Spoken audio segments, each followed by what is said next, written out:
PCB repairing में आपका फिर से स्वागत करते हैं। आज अपने पास हिताची का पीसीबी आया हुआ है, विंडो का है। इसमें मैकेनिक कहना है, इसमें E1 आ रखा है। तो E1 जो आता है अपना फिलहाल रूम सेंसर से आता है। तो ये हिताची की पीसीबी है, ये इसका सेट है, ये अपने लगा रखा है।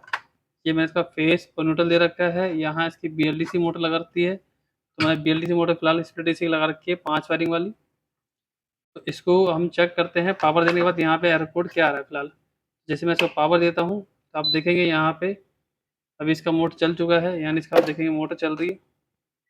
मोटर चलने के बाद ऑटोमेटिक बंद हो गई। तो यहाँ आप देखेंगे यहाँ पे लिखा हुआ E1 जो बेसिकली जो एरर कोड जो आता है वो आता है रूम सेंसर का। तो जब भी आपके सामने कोई E1 का कोई एरर कोड आए विंडो एसी के अंदर, तो पहले आप रूम सेंसर इसका रिप्लेस करेंगे। तो मैंने इसका रूम सेंसर ऑलरेडी रिप्लेस कर चुका हूँ, लेकिन तब भी प्रॉब्लम सेम है। तो इसका मतलब यह है कि जो प्रॉब्लम है वो उसके पीसीबी के अंदर है। तो इसके हम पीसीबी रिपेयरिंग करना आपको बताते हैं कैसे इसको आप चेक करना है। तो पहले इसको हम इसका निकालते हैं पीसीबी बाहर। ये मैंने ऑलरेडी पहले खोल चुका हूँ इसको, ज़्यादा लंबी वीडियो ना हो जाए इसलिए मैंने इसको पहले ही पूरा खोल के आपको दिखाने के लिए मैंने रखा हुआ है। ये इसकी पीसीबी है, ये इसका एमसीयू लगा हुआ है यहाँ पे, ये इसका यूलन आईसी लगा हुआ है, ये इसका सेंसर लगा हुआ है। यहाँ पे सिर्फ एक सेंसर यूज़ कर रखा है, उसका नाम है रूम सेंसर। तो अगर आपके इसे पीसीबी में E1 आए तो आप रूम सेंसर का सेक्शन और ये रूम सेंसर को रिप्लेस कर सकते हैं। पहले आप इसका रूम सेंसर रिप्लेस करेंगे, तो मैंने रिप्लेस कर चुका हूँ, तो सेम फॉल्ट है। तो अगर सेम फॉल्ट है तो हमें रैम सेंसर की चेक करनी पड़ेगी वोल्टेज। इधर से जब वोल्टेज बाहर निकलेगी तो यहाँ आप देखेंगे तो एक आईसी लगा हुआ है, इसे हम कहते हैं कंप्यूटर आईसी। यह आईसी इसको इंडिकेट करेगी एमसीयू की सेंसर कितना काम कर रहा है, क्या काम कर रहा है, नहीं कर रहा है। तो इसको हम जब यहाँ इसको कनेक्टर लगा लेते हैं, वापसी हम चेक करें वोल्टेज। तो सेंसर का हम जब भी आउटपुट चेक करेंगे तो ये इसका एक सिरा पॉजिटिव का है, एक सिरा सा ग्राउंड है। तो इसके जो नेगेटिव वाला है वो ग्राउंड के चक्कर में वोल्टेज जो है इस पर कम हो जाती है। जितनी वोल्ट आती है उसका आप आधा मान के चल सकते हैं कि आधा वोल्ट वहाँ पे शो करेगा। तो इसको मैं सेट कर लेता हूँ डीसी वोल्टेज पे। तो ये मैं डीसी वोल्ट पे सेट कर लिया है। ब्लैक को लगा लेंगे हम ग्राउंड पे। तो ये मैंने ग्राउंड पे लगा लिया है, ब्लैक को ग्राउंड पे लगा दिया। अगर मैं चेक करूँ इसकी इनपुट वोल्टेज, यहाँ कुछ नहीं है। तो यहाँ आप देखेंगे 2 वोल्ट सही आ रही है, सही है। और ये वोल्टेज जब यहाँ से पास होगी ये जाएगा इधर, जब यहाँ से वोल्ट पास होगी जाएगा इधर। और यहाँ से जब वोल्ट आउट होती है तो ये जाता है R28 के रेजिस्टेंस पे। यहाँ पर आप देखेंगे तो R28 लिखा हुआ है। जैसे ही मैं इसकी इनपुट पे लगाऊंगा तो यहाँ पे 2.0 वोल्ट आएगी, और जब मैं इसका आउटपुट पे लगाऊंगा तो यहाँ आप देखेंगे तो वोल्टेज जो है बिल्कुल भी कुछ भी नहीं शो कर रहा। तो ये एक कंप्यूटर ऐसी लगी हुई है जो इसकी वोल्टेज लेने के बाद काम करेगी। तो अभी इसका आउटपुट देखो पिन नंबर 1 पे, तो यहाँ कुछ भी शो नहीं कर रहा। तो ये जो रजिस्टर लगा हुआ R28 का, इसका नंबर है 102। 102 का मतलब होता है 1K का रेजिस्टेंस। तो इसको मैं चेक कर लेता हूँ मीटर में कि रेजिस्टेंस सही है कि नहीं है। तो इसके लिए मैं मल्टीमीटर को रेजिस्टेंस रेंज पे लगाने के बाद इसको हम जब चेक करें, चेक करने पे हम देखेंगे तो यहाँ कितना वैल्यू शो करता है। यहाँ आप देखेंगे तो 6 मेगा ओम तक शो कर रहा है, मतलब कि ये जो रेजिस्टेंस है ये ख़राब है। तो इसकी जगह पे हम 1K का रेजिस्टेंस लगाएंगे दूसरा वाला, और चेक करेंगे कि अपना यहाँ पे वोल्टेज क्या मेजर होती है। तो दूसरा रेजिस्टेंस आप किसी भी बोर्ड में से ले सकते हैं या फिर आप नया ले सकते हैं। तो मैंने ऑलरेडी इसका कोई दूसरा रेजिस्टेंस ले चुका हूँ 102 नंबर का। तो इस रेजिस्टेंस को हम क्या करेंगे, इसकी जगह पे हम ये रेजिस्टेंस लगाएंगे।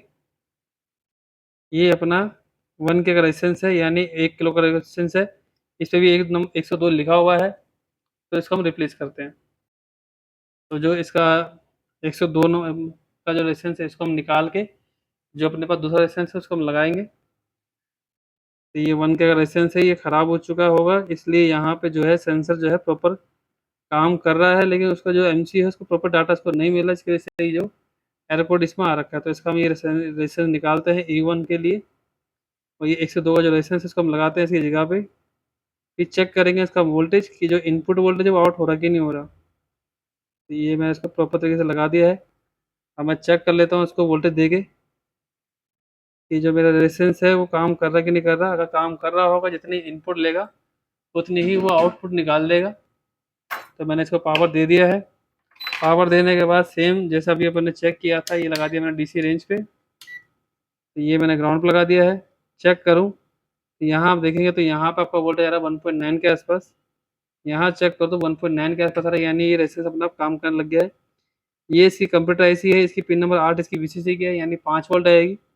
पिन नंबर 1 इसकी आउट होती है।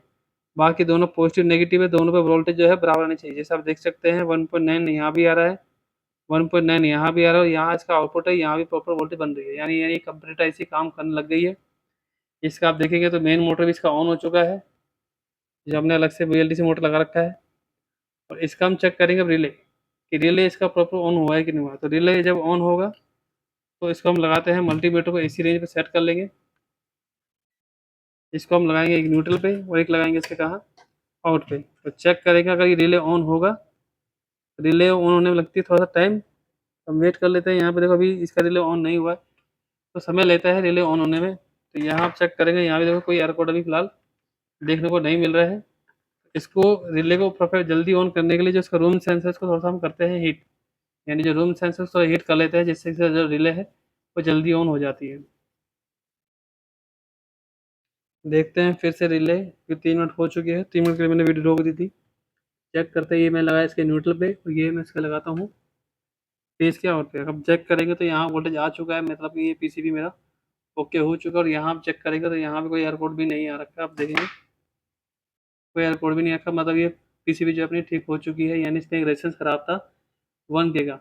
तो ऐसी और वीडियो देखने के लिए, आपको सीखने आने के लिए, आप चैनल को लाइक करें, सब्सक्राइब करें और शेयर करें। Thank you friend.